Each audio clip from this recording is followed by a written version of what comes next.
All right. So now we'll move forward. So welcome, Dr. Hamlett. I really appreciate you being here. It is good to have you here. Congratulations on being one of our 4 finalists. Thank you. Thank you so much for having me.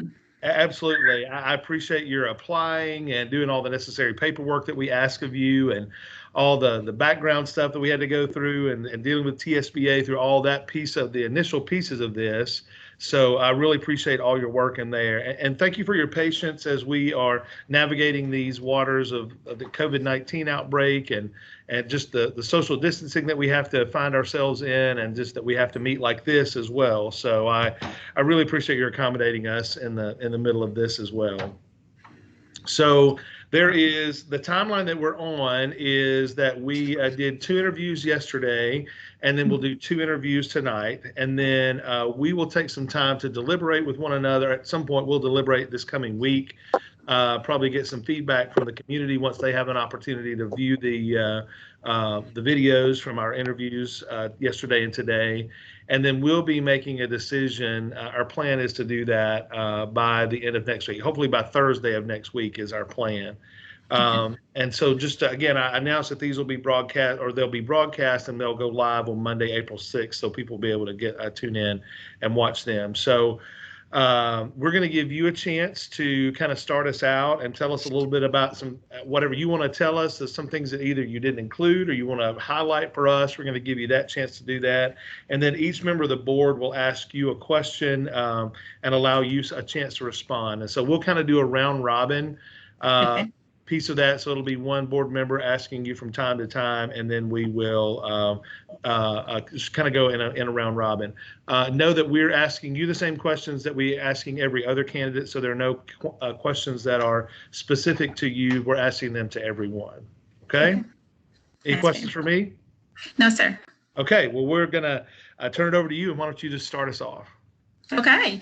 Well, my name is Versie Hamlett, and I am originally from Palestine, Arkansas, and that is probably about an hour west of you. I grew up on a farm.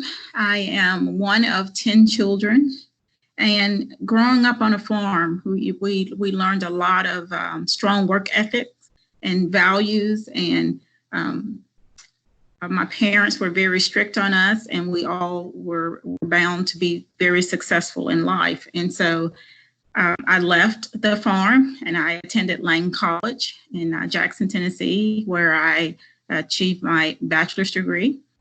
I held a master's degree from Freed-Hardeman University, an education specialist degree from Union University, and a doctoral degree from Union University as well. My education career has been very exciting for me, and I started out as a teacher.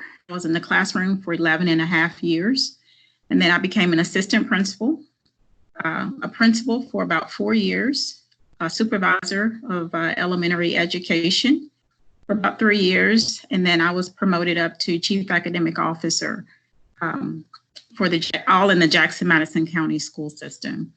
So from there, I was hired as the superintendent of Humboldt City Schools. I've been there for the past 6 years. And my overall goal in life is to help students achieve, improve student achievement in ways that is profitable for our community. We want them to be productive citizens, and that is our overarching goal. I do consider myself a servant leader, and so I do my best to help serve other people in different capacities.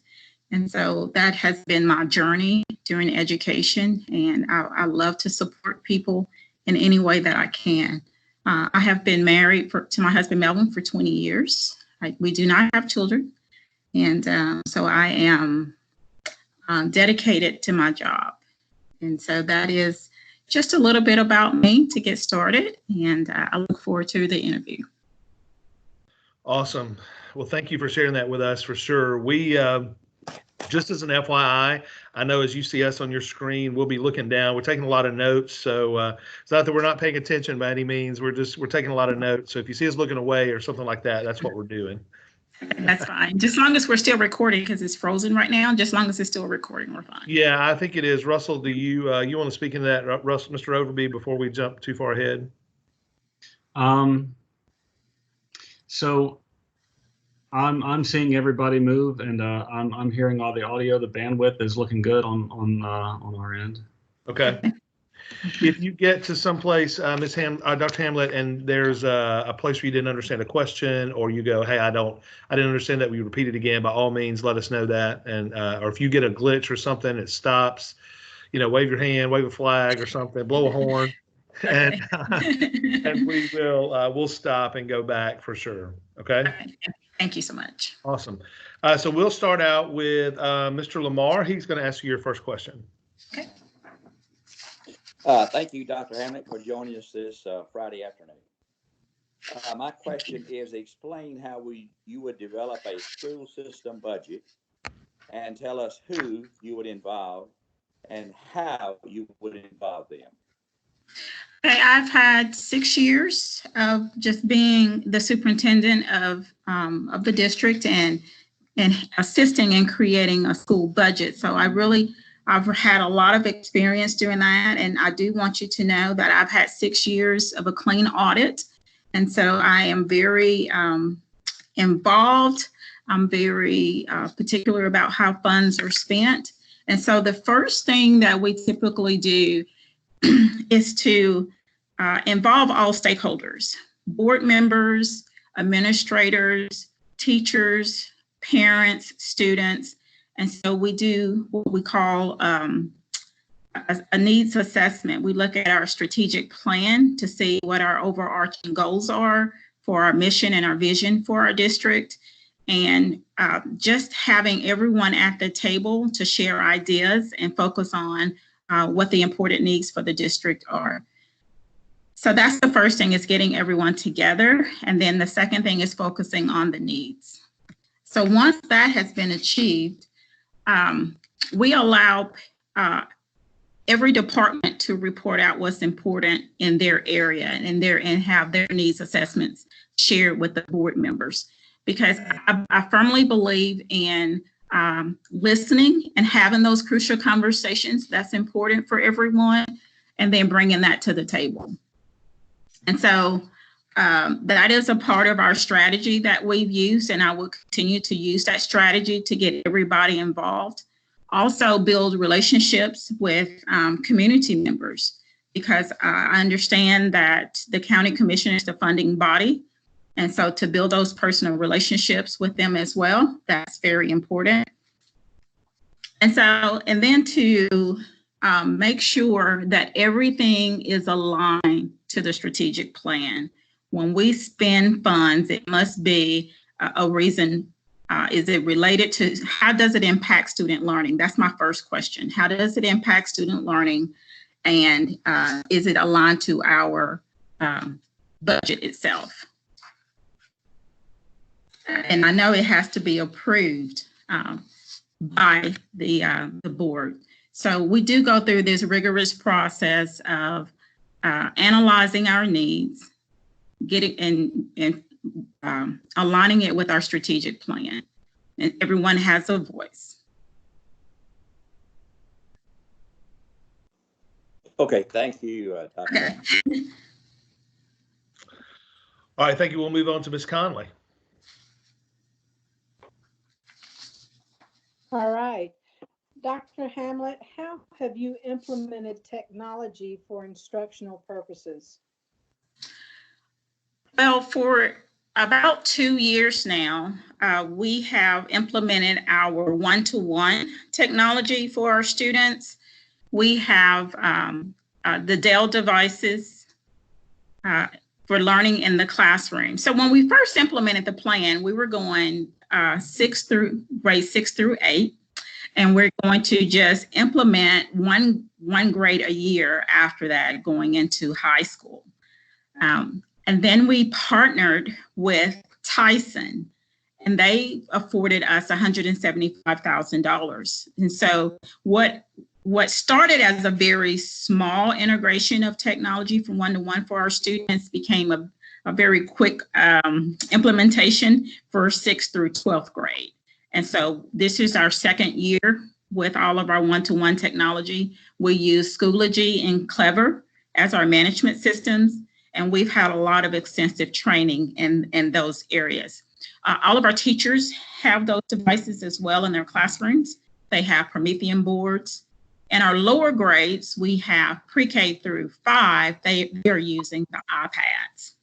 And teachers have devices in their classrooms and the Promethean boards as well.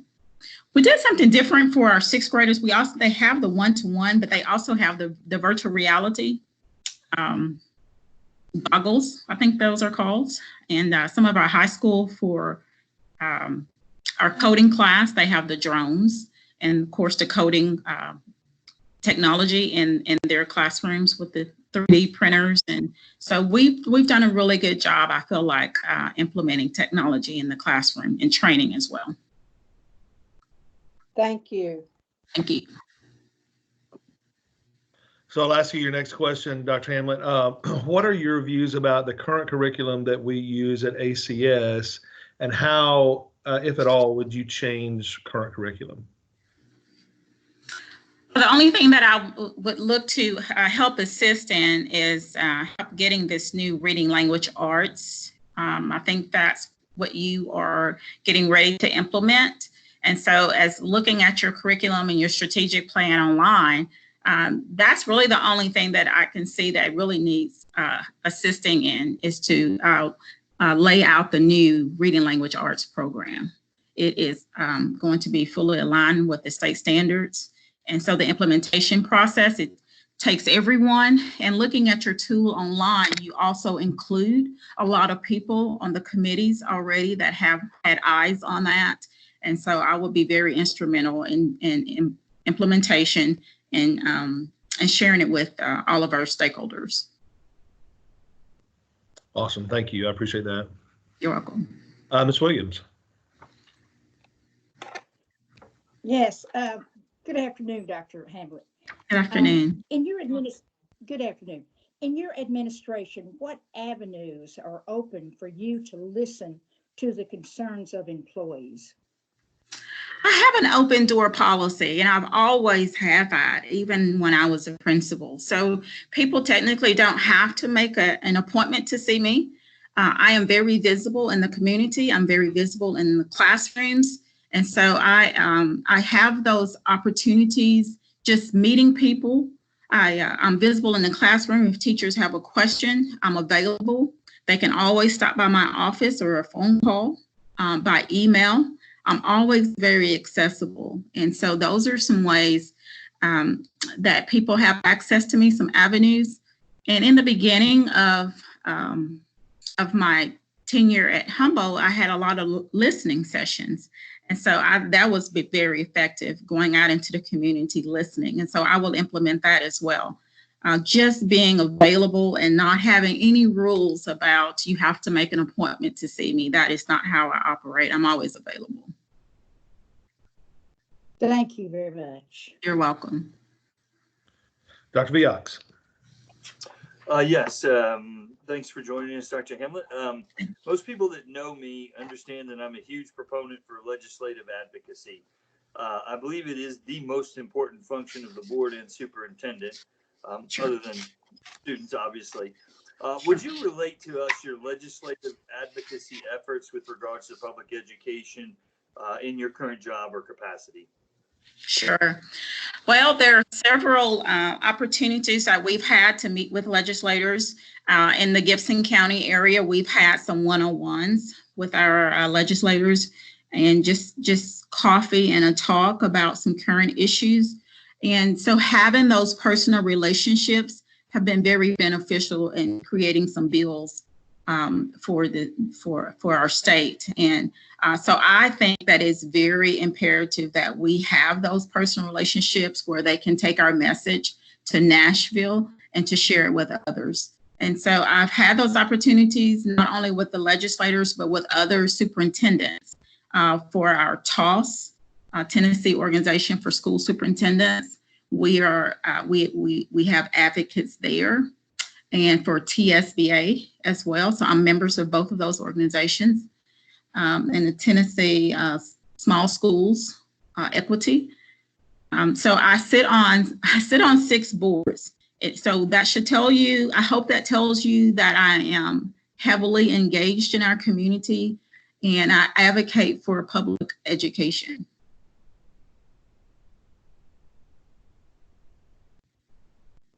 Thank you so much for your answer. Thank you.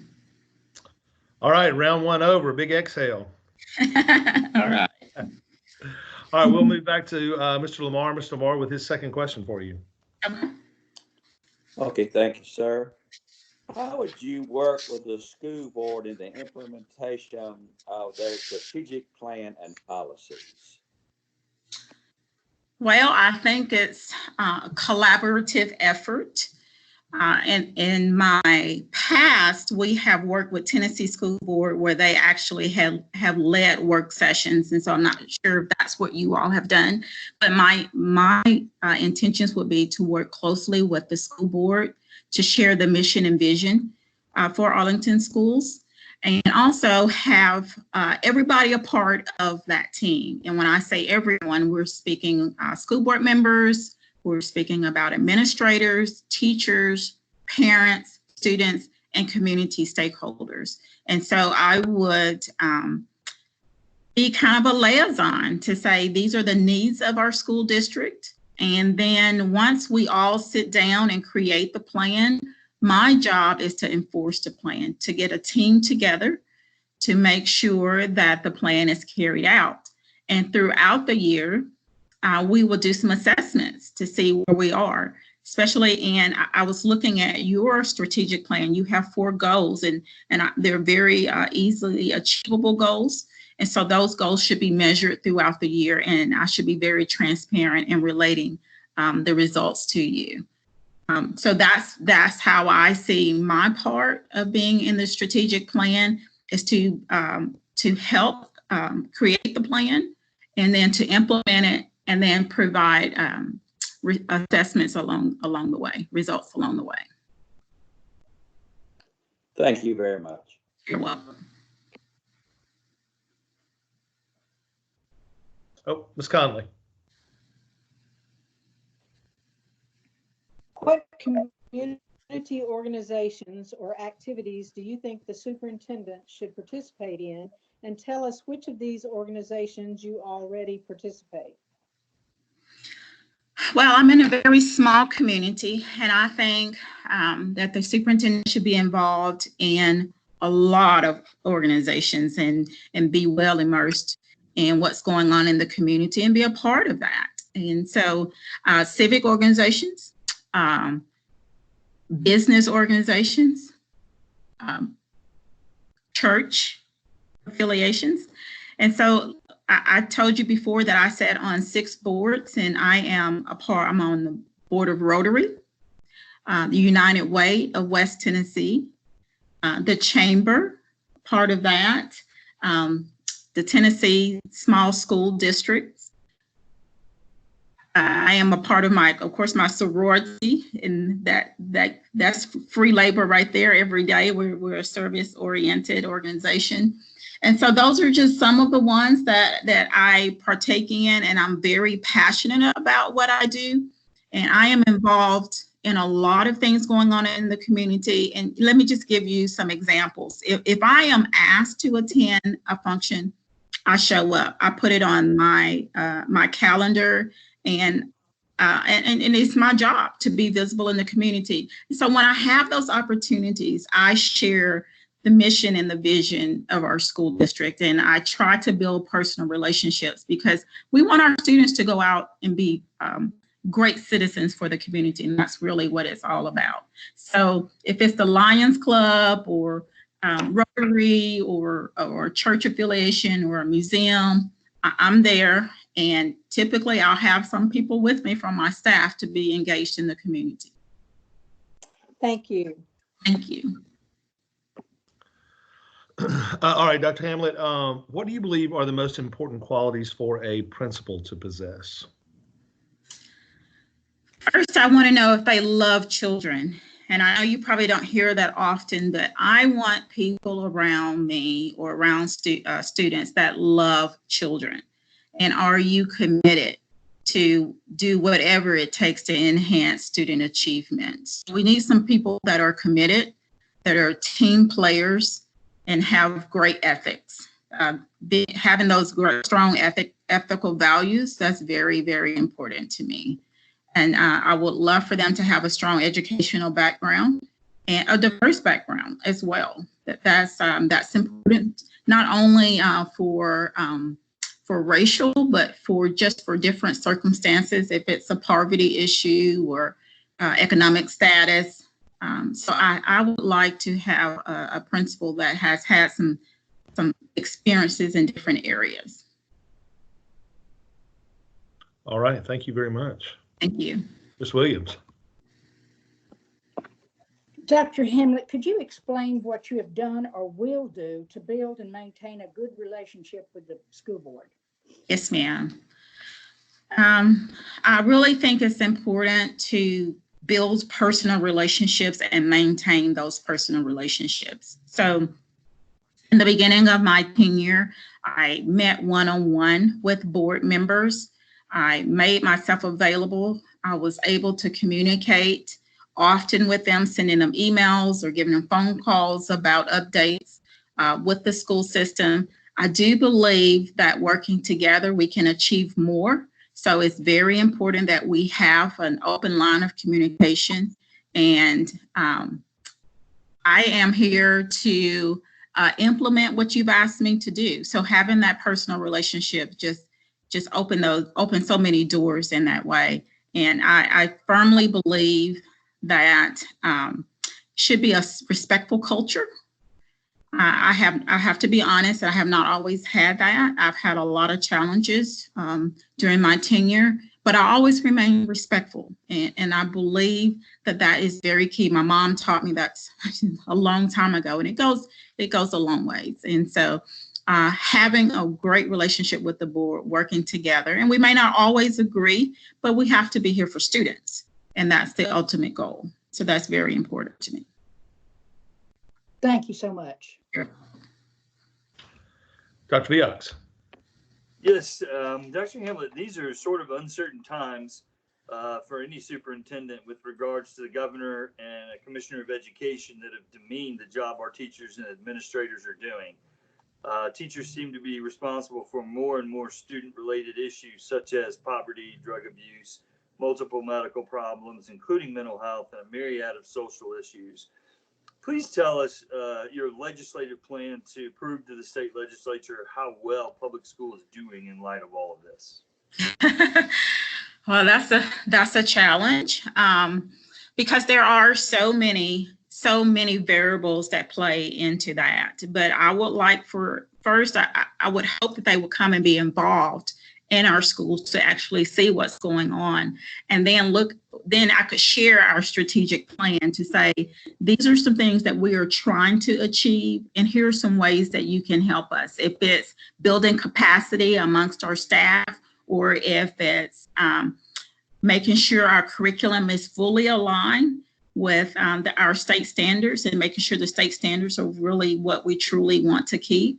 And so having that personal relationship with our representatives and getting them on our side, actually to get them to buy into what we're doing would be my strategy, and just to promote which avenue we would like to tackle first, because there's so many. Right now, we really want all of our high school students to be college and career ready. You know, that's a big focus of ours. So being able to make those connections with our community members and our manufacturers, I think that's another avenue that we could really push to say, we would like to hold state to be involved in this. And another one is a very good, it's a passion of mine, is growing our own people. And so I would like to see legislators push that a little bit more, and to get more colleges to partner with our districts to say, how can we help you grow teacher assistants or teachers into administrators, and where we can grow our own. So there's a lot of things that I'm very passionate about, but those are just 3 main areas that I would focus on. Thank you so much. Thank you. All right, we'll go back to Mr. Lamar. Okay, thank you, Mr. Chairman. Dr. Hamlett, what steps would you take to ensure that school funds are spent wisely, accounted for properly, and they are in compliance with the state and federal mandates? Well, I think I referenced earlier how important it is to make sure that our funds are, we all follow our state and local guidelines. We look at our school board policies to make sure those are implemented correctly. We look at our Tennessee Comptroller's Office to make sure that we're following those fiscal management guidelines. Very, very important. And like I said before, that I've had 6 years of clean audit, so I'm a stickler for rules to make sure that everyone's following protocol. So there's a strategy that I use in-house to make sure that we're following procedures. Especially I'll give you one example. Is say your teacher wants to do a professional development leave and she wants to go to a conference. Well, the first thing is, how is it aligned to our strategic plan? How will it impact learning? Those are 2 things that I want to see on that form, and it has to go through a checklist of people to approve it. Is it really important for that person to spend these dollars? And so once it's been approved through supervisors and department heads, then it comes to me, and I'll give it one more final look over. But there are protocols in place for every dollar that's spent in the Humboldt City Schools, and we make sure it all goes back to student learning and the strategic plan, and it must be in the budget. We always like to make sure that procedures are followed. Another thing that I ask my finance director to do is to monitor our bookkeepers often. And that's something that was not in place before I got there, but I ask her every month to go over and to review their books. So when it's time for audits, we don't have any surprises. We pretty much know what's going on. And so, so that happens for every bookkeeper. It happens for principals. We give principals professional development of how to spend money wisely. And I just think that we have to be good stewards of taxpayers' dollars. And that's very, very important to me as well.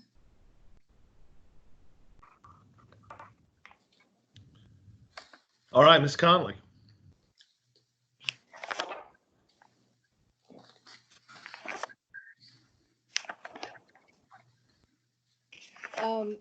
What have you done to improve the teachers' and students' knowledge and use of technology? A lot of professional development and a lot of buy-in in the beginning, because anytime you present something new to teachers, it's a scary situation for them sometimes because this is totally new. And so we allow them to have input in the beginning. You know, this is coming. We want you to be a part of it. What are your fears? What kind of support do you need? So we give them surveys. And so then we allow them to be a part of the process. So teachers, students, and parents, we've offered a lot of training, and the training is ongoing. And every day we learn, we discover something different. And I have to admit, the students are a little bit quicker at learning some technology sometimes, but our teachers have really engaged in offering a different kind of mindset to learning and online learning now. I'm glad they've had those experiences, because now they're at home experiencing that online learning, and what an opportunity they have to stay engaged. And so so we've provided those professional development opportunities, not only for the device, but for the management systems that we have in place as well. Thank you. Dr. Hamlett, do you have in mind how you might staff the central office positions, and if so, who those people might be? Well, I really believe in allowing people to show what they have. And if we have people that are there that are being very effective, I want those people to remain. That is my belief. I've probably gotten in trouble a few times because I have that belief. But if people are doing their jobs, then I want them to continue doing their jobs. I am not a person to come in and just start all over again. That's not me. I want to come in and observe, and if people are doing their jobs, I want to know how I can support them. And if there are people that need help, absolutely, I'd be willing to help them, give them some support, give them, a plan of how we can increase their productivity. But so I would like to just come in and see how things are going and who's working really well. And the people that need help, I'll see if I can help them. Very good. Thank you. Thank you. Ms. Williams. Yes, Dr. Hamlett, we've asked you a lot of questions, and some of these are kind of redundant, I know, but I'm just wondering if we have not asked you something that you would really like to talk about or tell us about. Thank you for asking. I do have one thing that I would like to say, because we've had a lot of challenges in Humboldt City Schools, and I would like to share a little bit about that. When I was first hired into Humboldt City Schools, it was in needs of improvement. And it took establishing a really great team. The people that were there, I would have to say, remained. They were on board. They're still here with me. Most of them are. We turned that district around in 3 years, and we went from needs of improvement to exemplary status. And we had 2 commissioners to come and visit and wanted to know, what are you doing? Show me what you're doing to get so much growth. And so we had students going to college. Our numbers went from 49% to 68% of our students going to college. Our graduation rate went from 67% to 92%.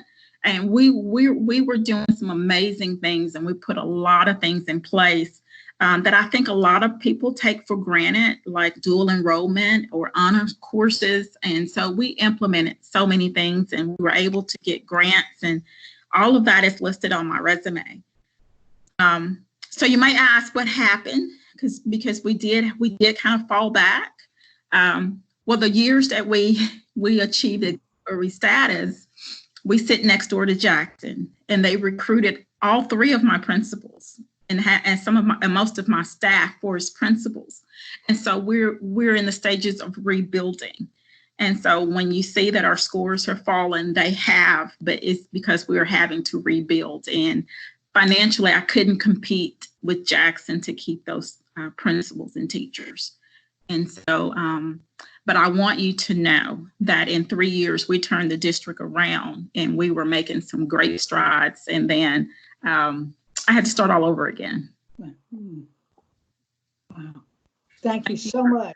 That's very Thank you for interesting. asking me. Thank you. Dr. Viox. Dr. Hamlett, I'm just going to throw this question out there and let you take it wherever you want to take it. How do you demonstrate ethical behavior? Every day. I'm a preacher's child, and my parents taught us to model good behavior even when no one's watching. And so I do believe in showing people every day how I show up to work. I demonstrate that by being on time, by being effective, being a good listener, and making sure to do the right things, especially when no one is watching. That's what I consider having good ethics, and always standing by my principles, no matter what it may cost me. And in this job, it has cost me some things. And so I certainly understand, but I do not regret any of that. Thank you very much. Thank you. All right, well, that wraps us up in our questions for you right now. Anything else that you want to tell us that you think we should know, that you go, hey, you didn't ask me this, and I really wanted to say this? Well, I just want you to know that I am a servant leader. I do whatever it takes to assist teachers. That's my passion. I am in the classroom and visible all the time, and in the community. It has been my love for the past 25 years, and I still have a lot left in me to give. And if you make me the superintendent of your district, I promise you not to let you down, that I would be the best superintendent that I can be. I would bring a sense of commitment and honor, and to add an additional layer of excellence of what you already have. And just looking at your 4 schools, I think I would be easily fit to get in and roll up my sleeves and to get working with the crew that you already have, your staff that you already have there. I am a team player and a servant leader, and I want you to know that that has been my passion, and that will always be my passion. And thank you so much for having me this afternoon. Absolutely. Thank you again. I really appreciate your time. And again, working around us with all this, kind of going in a different direction with technology and doing it this way. So I really appreciate your patience through all this as well. The way this will happen is, like I told you earlier, we'll get through these tonight, and we'll kind of come back and hash this out for lack of a better term in a few days, and then I'll follow back up with you after that. And that way we'll get some information back to you at some point next week. Okay. Thank you so much. I really appreciate you. Hey, thank you. It's so good to see you in virtual person. And, we'll see you soon. Thank you. Thank you so much. Thank you.